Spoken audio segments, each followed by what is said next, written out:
जो चुनावी समीकरण है ये कहते हैं कि बसपा के साथ कांग्रेस क्या असर आ सकती है। जो भी केंद्रीय नेतृत्व का फैसला होगा उस फैसले के साथ हम कंधे से कंधा मिला करके लड़ना चाहते हैं, लड़ रहे हैं और हम लोग 2024 में राहुल गांधी जी को इस देश का प्रधानमंत्री देखना चाहते हैं। अब लड़ाई देश बेचने वालों बनाम देश बचाने वालों के बीच लड़ाई हो रही है। राहुल जी की जो अभी जो भारत जोड़ो यात्रा हुई थी उसको क्या कांग्रेस पार्टी को कुछ हद तक फायदे मिल सकते हैं? जो 2014 से हमारे साथ हो रहा है और 2023 आ गया, ये तो भगवान कभी ऐसा माहौल इस देश को मत देना। सरकार तो चाइना में फेल दिख रही है, सरकार पाकिस्तान में फेल दिख रही है, सरकार पुलवामा में फेल दिखाई पड़ रही है, सरकार श्रीलंका में फेल दिखाई पड़ रही है, सरकार नेपाल में फेल दिखाई पड़ रही है। तुम्हारे एक प्रेस वाले भाई ने नमक रोटी मिर्जापुर में दिखा दिया था कि साहब ये मिड डे मील मिला, अगले दिन अरेस्ट करके जेल में डाल दिया। तुम्हारे गाजियाबाद पकड़ा मर्डर हुए हैं, मीडिया को निष्पक्ष होने पर सजा ये दी गई। जब तुम बैठ करके आदि पुरुष में ताली बजाओगे और तुम कहे हाँ कपड़ा तेरे बाप, हम आप कश्मीर फाइल देखेंगे, हम आप केरल देखेंगे, 500, 1000, 2000 की नोट को निकाले ले कितने हजार करोड़ रुपए हमारे आपके बर्बाद हो जाते हैं, हमने कल्पना की है। नमस्ते, मैं हूं आयुष्मान। द न्यूज प्लग में आज हमारे बीच खास मेहमान जुड़ रहे हैं जो कि कांग्रेस से क्षेत्रीय अध्यक्ष है। सर आपका बहुत बहुत स्वागत है द न्यूज प्लग में। लोकसभा के जो चुनाव है महज 9 से 10 महीनों में होने वाले हैं। जो चुनावी समीकरण है ये कहते हैं कि बसपा के साथ कांग्रेस क्या असर आ सकती है? सबसे पहले तो मैं आपके इस चैनल को बहुत बहुत शुभकामनाएं देता हूं और इसके लिए मैं आपको धन्यवाद देता हूं कि आज आप प्रदेश कांग्रेस कार्यालय में आए हैं और हम लोग यहां पर एक दूसरे से मुखातिब हैं।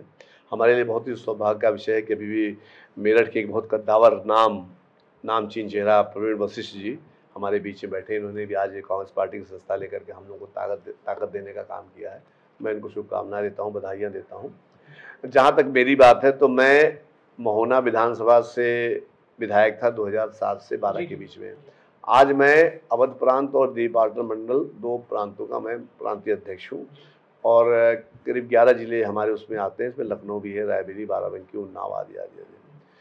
रही बात गठबंधन वगैरह की, तो ये ऐसा प्रश्न है कि इस प्रश्न का निर्णय जो है सिर्फ हमारा केंद्रीय नेतृत्व ही करता है और उसी को करना भी चाहिए और इस पर कमेंट्स भी उन्हीं को देना चाहिए।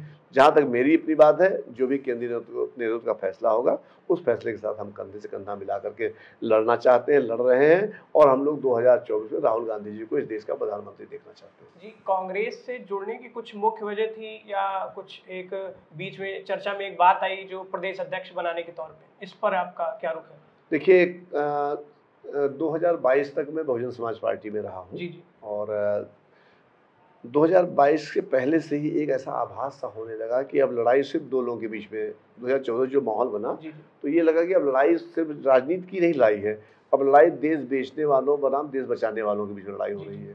एक रेखा खींची हुई है, एक तरफ देश को बेचने वाले लोग हैं और एक तरफ देश को बचाने और बनाने वाले लोग हैं। तो देश को जब बचाने वालों की बात आएगी, देश को बनाने वालों की बात आएगी तो सिर्फ कांग्रेस पार्टी की बात आएगी। तो हम लोग का भी कर्तव्य बनता है कि हम लोग देश को बनाने वालों के साथ खड़े हों, न कि देश को बेचने वालों के साथ। जिनको अच्छा लगता है वो देश को बेचने वालों के साथ जाएं, भारतीय जनता पार्टी के साथ जाएं। जिनको बचाना है और देश को बनाना है आगे, क्या विपक्ष एकजुट है आपको लगता है? क्योंकि जैसा बसपा सुप्रीमो मायावती जी हैं वो भी अलग हैं, आप हैं ये भी, और जो कांग्रेस खुद में ये सभी पर है क्योंकि उनकी जो गाड़ी है ढर्रे पर है नहीं, जो 2% का वोट शेयर रखते हैं। ऐसे में कांग्रेस के लिए जो 24 का जो लोकसभा चुनाव है ये कितना कठिन होने वाला है? 10 साल पहले इसी कांग्रेस को अगर आप सोचेंगे तो बड़ी ढर्रे पे थी, एकाएक बीजेपी आ गई। आज बीजेपी ढर्रे से नीचे उतर रही है। आज बीजेपी गाड़ी अभी आपने कर्नाटक में देख ही लिया है, अभी आपने हिमाचल में देख ही लिया है, अभी आप कुछ दिन बाद मध्य प्रदेश में देख ही लेंगे और इस तरह से आपको 24-25 राज्यों में भारतीय जनता पार्टी साफ दिखाई पड़ेगी। परिणाम उसका ये होगा कि आने वाली 2024 में आपको जो आप कह रहे हैं ना कि विपक्ष, यहाँ पक्ष विपक्ष की बात नहीं है, यहाँ बचाने और बनाने और बेचने 2 लड़ाई है। एक बेचने वाला है, बेचने वाला कौन है आप बताएंगे, मुझे अच्छा लगेगा कि इस देश को बेचने वाला कौन है। अगर मेरा भाई बोलेगा कि हाँ, क्या नाम बताया आपने, आप आयुष्मान भाई, अगर बताया कि हाँ भैया वो देश को बेचने वाले लोग हैं तो उनके साथ तो रहना नहीं है। बचाने वाले कौन है? बचाने वाले कांग्रेस पार्टी वाले हैं, बनाने वाले कांग्रेस पार्टी वाले हैं। जिसको आना हो हमारे साथ खड़े हो, हम तो समुद्र हैं, सबको समाहित करने की क्षमता रखते हैं। जी, जो कल बिहार में मीटिंग हुई है, जो सभी पार्टी लाइन से जो ऊपर के भी लोग थे सभी जुड़े, जो भी सारे विपक्ष जो मौजूद है, वहां पर उससे कोई निष्कर्ष निकला है कि पार्टी में कैसे ये जो पार्टी को लाया जाए 24 में, कैसे एक अलग चेहरा रखा जाए, दावेदार हो जो प्रधानमंत्री का? देखिए, जब जनता जनार्दन जुड़ जाती है, जुड़ने लगती है, तो जिसे हम हैं, आप हैं, अब ये भाई हमारा इस भयंकर आंधी तूफान में मेरठ से चल करके सुबह 4 बजे आया है और कहा भैया सिर्फ एक लक्ष्य लेकर के आऊँ, एक रात लेके आऊँ। इनके साथ 75 साल के बाद बुजुर्ग बैठे हैं, पंडित जी हैं, ये भी मेरठ से आए हैं, ये भी अच्छे नाम चीन व्यक्ति पर्सनालिटी हैं। ये लोग आए हैं कांग्रेस को ज्वाइन करने के लिए। अब मेरठ से बाई रोड गाड़ी चला करके इस भयंकर आंधी तूफान में क्या टारगेट है? राहुल गांधी जी प्रधानमंत्री देखना चाहते हैं, कांग्रेस पार्टी की स्थापना देखना चाहते हैं। तो जब ये भावना हो गई, जब जनमानस जुड़ने लगा तो सब। राहुल जी की जो अभी जो भारत जोड़ो यात्रा हुई थी, उसको क्या कांग्रेस पार्टी को कुछ हद तक फायदे मिल सकते हैं?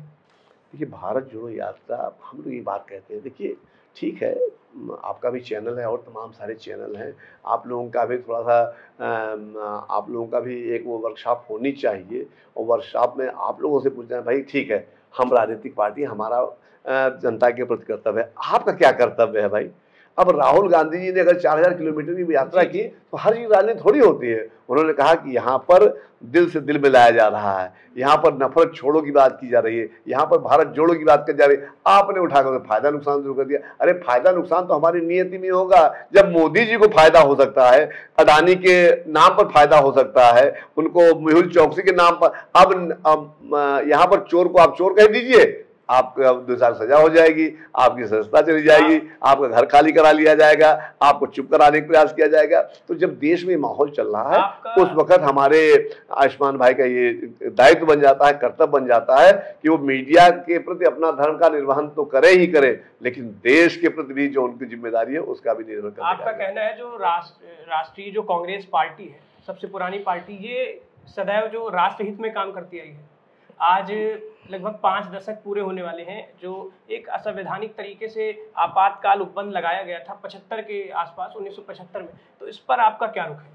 आज भी लोग उस पीरियड को याद करते हैं। बहुत कुछ चीज़ें हो गई थी, उसकी सज़ा भी जनता जनार्दन ने दे दी थी, लेकिन 1 साल बाद ही जनता को अपनी गलतियों का एहसास हो गया था और उन्हें इंदिरा जी को पुनः भारी थम्पिंग मेजॉरिटी दे करके बहुमत से प्रधानमंत्री बनाने ने काम किया था। लेकिन जो 2014 से हमारे साथ हो रहा है और 2023 आ गया, ये तो भगवान कभी ऐसा माहौल इस देश को मत देना जहाँ की हमारी चीज़ें बिकती जाए।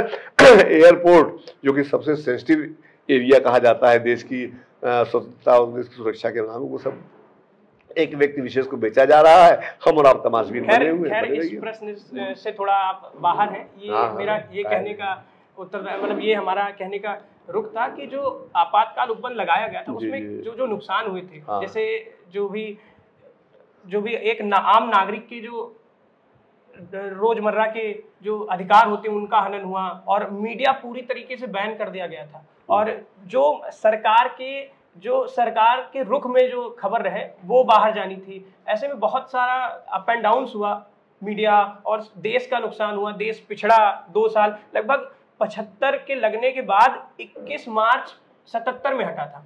तो इसके जो बीच का जो समय था वो काल आज भी याद किया जाता है। ऐसे में नुकसान क्या क्या थे?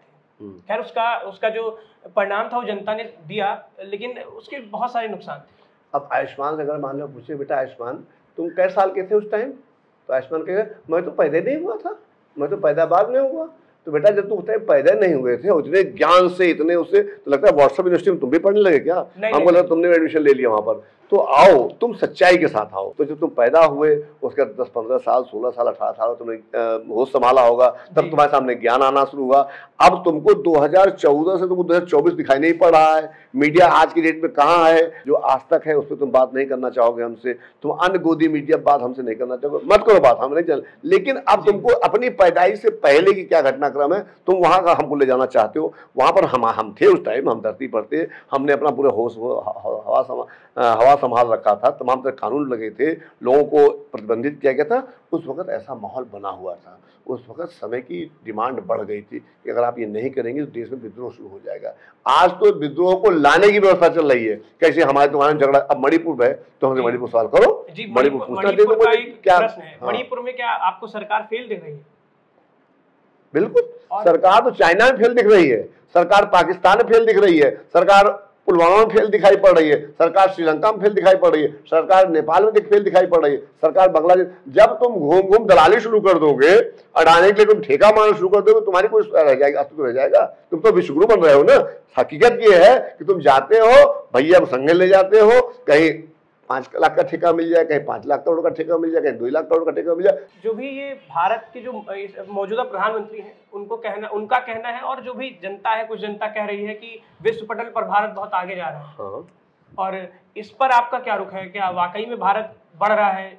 सन 2014 से और 2023 खत्म हो रहा है, तुमने शायद एक भी प्रेस कॉन्फ्रेंस नहीं देखी होगी, या अगर देखी होगी तो आम चूसने वाला इस तरह का बटुआ रखते हैं नहीं रखते, इस तरह तुमने प्रेस कॉन्फ्रेंस देखी होगी। अब आप लोग भी जाते हो तो आप लोग उनकी किसी प्रेस कॉन्फ्रेंस तुम नहीं बैठ सकते। अगर जाओगे तो बाहर खड़ा करना पड़ेगा तो गेट पे, तो कहीं oh my God, oh my God. अब मैं देखता हूं मैं क्या कहना चाहता हूं।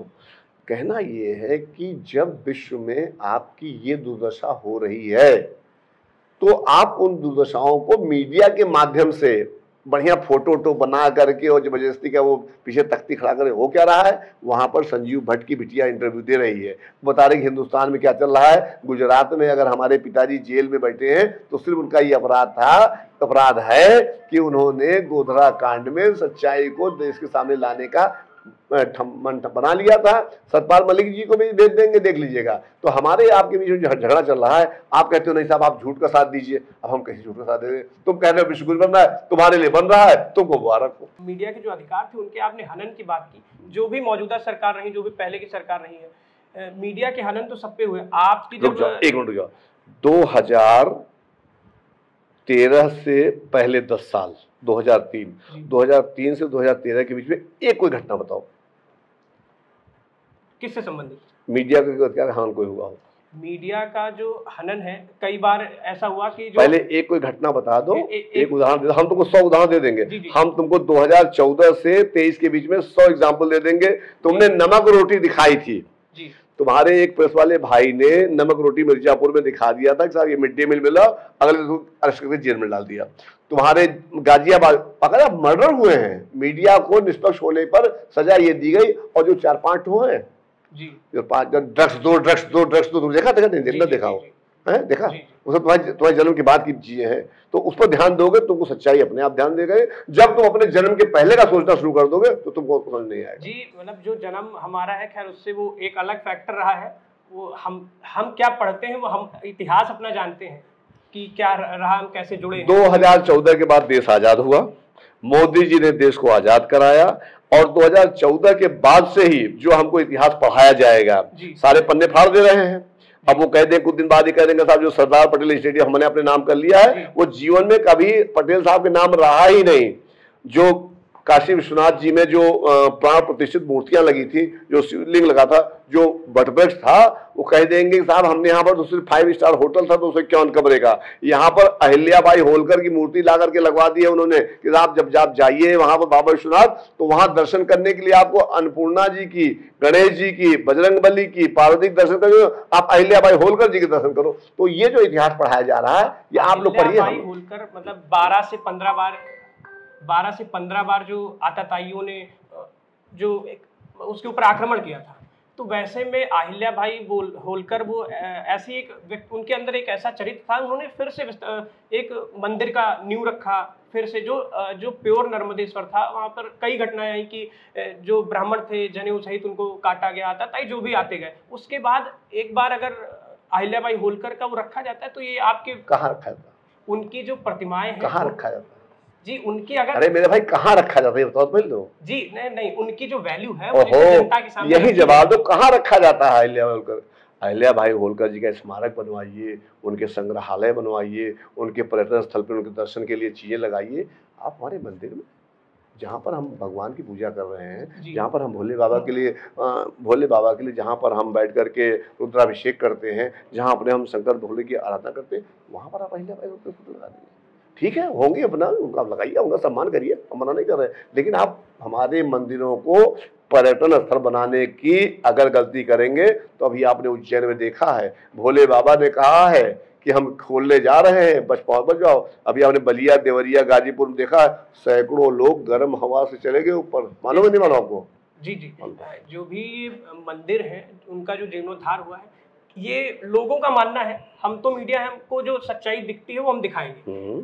आपके कार्यकाल में या कांग्रेस ने कहीं भी जो भी सनातन से जुड़े, खैर अब तो अलग मुद्दा है, उससे जुड़े कितने मंदिरों का जीर्णोद्धार किया है? जीर्णोद्धार, हाँ, बहुत अच्छा बात। जीर्णोद्धार का मतलब क्या होता है? अब तुम्हारे मंदिर के परिसर में बागर शौचालय बनवा दो, और हमने जीर्णोद्धार कर दिया। आपने उठा करके पूरी शंकर जी कचहरी थी, शंकर जी कचहरी थी, इसमें शिवलिंग थे, वहां पर बताते हैं कि रात में राधा कृष्ण सब लोग आते थे, आपने सब तोड़ डाला। क्या उद्धार, जीर्णोद्धार? अब आप जो मृतका घाट था वहां कहते हैं कि साहब रात में भी दाह संस्कार से मोक्ष प्राप्ति होती है, आपने मृतका घाट समाप्त कर दी। रुक जाओ, और बता रहे हैं। और जो आपके आस्था केंद्र होते हैं ना, वहाँ पर हमको वो जीर्णोद्धार नहीं चाहिए होता। वहाँ पर हम जब बैठे तो सीधे आँख बंद कर हमें प्रभु की दिखाई पड़ने लगे, या प्रभु की हमको ऊपर किरणें आने लगे, या उनकी ऊर्जा हमको मिलने लगे। तुमने वहाँ कॉरिडोर बना दिया, तुमने, हाँ एक मिनट, तुमने वहाँ 251 कमरे का होटल बनवा दिया, तुम वहाँ पिज्जा हट बनवाने जा रहे हो, तुम वहाँ पर बैठ कर दुकान लगवाने जा रहे हो। तो जो हमारी आस्था थी वो सब बढ़ गई। अब हम वहां पर पिकनिक मनाने जाएंगे, तुम गंगा जी किनारे तुम भोर पर रिजॉर्ट बना रहे हो, तो वहां पर लोगों के लिए वो जो लंबी कुर्सी नहीं होती है जिसमें चश्मा लगा के लेटा जाता पैर फैला के, तुमने अपने जीवन काल में देखा होगा। अब ये सब गंगा जी विश्वनाथ, बाबा विश्वनाथ के घाट पर तुमने अपने जीव, कहाँ रहने वाले हो तुम? हम यही लखनऊ के रहने। बताओ, तुम जब जाओ बाबा विश्वनाथ ना तो हाँ, तो मेरे नजर तुम देखना है बाजा करके, जो मैं निगाह तुमको दे रहा हूँ, तो जा पता नहीं शंकर जी कचहरी कहाँ थी। आप जाओ तो अभी नोट कर लेना, आप नोट कर लें कि शिव जी कचहरी कहाँ थी। वो वटवृक्ष हजारों साल पुराना कहा था, जिस पर भी ब्रह्मा विष्णु महेश वास किया करते थे। जो अन्नपूर्णा देवी की मूर्ति थी, मूर्ति पूछना कि जो शिवलिंग के अगल बगल मूर्ति लगी थी, गणेश भगवान की, अन्नपूर्णा जी की, पार्वती जी की, बजरंगबली की, कहाँ गई मूर्तियां? वो सब गुजराती भाई ले उड़े। जी, प्रश्न ये था, खैर ये तो इनका जो विपक्ष का अलग वो है, लेकिन जो एक मौसम के चलते जो मंदिर है हमारे, जो भी संरक्षित करने चाहिए, वो क्षीण होते जाते हैं लगातार। तो उनको कहाँ तक सुधारा गया है सरकार? तुमको लग रहा है क्षीण होते जा रहे हैं? नहीं, क्षीण होते जाते हैं, आस्थाएं बढ़ती जा रही हैं, लोगों की भीड़ बढ़ती जा रही है। हाँ, अब भीड़ कम होगी जब तुम बैठ करके आदि पुरुष में ताली बजाओगे और तुम कहे हाँ तो कपड़ा तेरे बाप जी, और हम लोग बैठ करके उसमें जो बैठ के आनंद ले रहे हैं।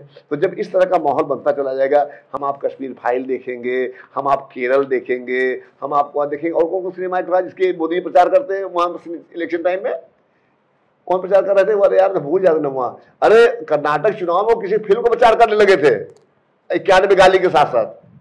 तो ये स्तर होता जा रहा हमारा आपका। हम देश में क्या काम हो रहे हैं उसकी चर्चा नहीं कर पा रहे हैं। देश विकास में कहाँ जा रहा चर्चा? और अमेरिका में जाते ही हिंदुस्तान विश्व के ऊपर छा गया। बाइडेन ने उनको, अरे यार जब तुम उतरे हो जहाज से, तुम्हें कौन लेने आया था अमेरिका? एक नाम बताओ कोई तुमको रिसीव करने तो आता नहीं, और तुम बातें चाहे जो बना लो उठा कर। वैसे जो भी आपका रुख है ये तो सही है, लेकिन कांग्रेस जो पार्टी है अभी समझिए एक मूर्छित अवस्था में, क्योंकि तुमको लग रहा है तो आप अभी देखो संजीवनी कैसे दे, किस बात? कर्नाटक में मूर्छित हो रहो, हिमाचल में मूर्छित हो रहो, छत्तीसगढ़ में मूर्छित हो रहो, राजस्थान में मूर्छित हो रहो, देश के 20 जिलों में भारतीय जनता पार्टी गायब, देश के 20 राज्यों में भारतीय जनता गायब है, उसके बाद तुमको लगता है कांग्रेस मूर्छित है, तुम रहो। हाँ, हम जहां जहां मूर्छावस्था में बैठे हुए हैं वहां पर हम 500 रुपए में सिलेंडर दे रहे हैं, वहां पर हम लोगों को पेंशन देना शुरू कर दिए हैं, हम वहां पर नौजवानों के लिए रोजगार की 1 लाख साल की व्यवस्था कर दिए। हम मूर्छित अवस्था में काम कर रहे हैं। हे भैया, इस देश को मूर्छा में ले आओ, राहुल गांधी जी को इस देश का प्रधानमंत्री बनाओ, ताकि अग्निवीर ये सब जो घटिया योजनाएं हमारे देश में लगा करके हमारे कहीं सैनिकों का अपमान कर रहे हो, कहीं पर हमारे किसानों को मार दे रहे हो, उनका अपमान कर रहे हो, खाली अडानी बतियाते हो, अंबानी बतियाते हो, इन सब पर रोक लगाइए, देश को मूर्छावस्था में लाइए आपके हिसाब से, और मूर्छावस्था में निश्चित रूप से हम लोग देश का उद्धार करने में कामयाब हो जाएंगे। 24 का जो लोकसभा चुनाव है, इसमें पार्टी की तरफ से पूरा फुल कॉन्फिडेंस है कि हम आ सकते हैं? आ गई पार्टी फुल कॉन्फिडेंस में है। 2024 में इस देश में कांग्रेस पार्टी के नेतृत्व में सरकार बनेगी और राहुल गांधी जी इस देश के प्रधानमंत्री बनेंगे। आप बताओ जी। ऐसे में राहुल गांधी जी का जो विश्व पटल को आगे, मतलब विश्व पटल पर भारत को आगे ले जाना होगा, ये किस किस स्तरों पर काम करेंगे? राहुल गांधी जी का परिवार जो है, चाहे वो श्रीमती इंदिरा गांधी जी रही हो, चाहे वो राजीव गांधी जी रहे हो, चाहे पंडित जवाहरलाल नेहरू जी रहे हो, इन लोगों ने हिंदुस्तान को जितनी ऊंचाइयों पर ले जाने का कार्य किया था, आज मोदी जी ने 2014 में खाली वो 4-5 मीडिया वाले जो घूम घूम के, या व्हाट्सएप यूनिवर्सिटी वाले घूम घूम कर, या कुछ, उनके अलावा कोई विश्व में मान नहीं रहा है आपको। आप मानते रहो, मानते रहिए। जैसे आप ऑस्ट्रेलिया से लौट के आए, ऑस्ट्रेलिया वालों ने कहा फलाने फलाने राज्य के लड़के अब यहाँ पर पढ़ने नहीं आएंगे। आपकी क्या अचीवमेंट है? अरे भाई, अगर आप अडानी के लिए ठेके लेने जाते ही हो तो ऐसा कोई व्यवस्था कर लो कि तुम और से और कोई हम जाने, कोई जान ना पाए। काम क्या हो रहा है? अगर आप वास्तव मुझे 5 किलो अनाज है तो है ना जी, 80 करोड़ लोगों को 5 किलो अनाज, ऐसा आप शो करते हैं, मुफ्त पूरे विश्व में विख्यात कर देते हैं। सबसे ज्यादा गड़बड़ हम ही लोग करते हैं। बड़ा नोट रखे हो, कभी 500 रख लेते हो, कभी 1000 रख लेते हो, कभी 2000। उस 500, 1000, 2000 की नोट को निकालने में कितने हजार करोड़ रुपए हमारे आपके बर्बाद हो जाते हैं। आपने कल्पना की? रुक जाओ, जल्दी आओ ना। अब तुम बताओ, 2016 में जब ये 500, 1000 के नोट गायब किए हैं और नए नोट छपवाए थे, तो 2000 का एक नोट छपाई कितना खर्चा आया था? 2000 का एक नोट क्या रुपए में छपा था? ये कुछ हम बताते हैं, 4 रुपए 18 पैसे का। तो 4 रुपए 18 पैसे एक नोट है। अब 2000 की सारी नोटें, कई लाख करोड़ की नोटें बर्बाद होने जा रही हैं। तो जरा गुणा करो। अब उसके बाद नहीं छपवाओगे, उसमें गुणा करो। आपने हमें मना क्या लिया भाई? आपने इस देश को समझ क्या लिया है? आप हजारों हजारों लाखों करोड़ रुपए खाली अपने तुगलकी फरमानों में बर्बाद करते रहोगे। कभी आपने कहा 500 की नोट खत्म, कभी आपको 1000 रुपए की नोट खत्म, कभी अब आप चुनाव लड़ना 2024 का, तो 2024 में कैसे जनता को बेवकूफ बनाना है? अपना घूम रहे मणिपुर, अपने लिए बना रहे नया संसद, अपने लिए हजारों करोड़ का बना रहे जहाज, और हमारे आपके लिए क्या है? बाबा जी का। खैर, हमारे साथ कांग्रेस के क्षेत्रीय अध्यक्ष थे नकुल दुबे जी, और हमारे सहयोगी मुश्ताक के साथ। आपका बहुत बहुत धन्यवाद। My dear, thank you.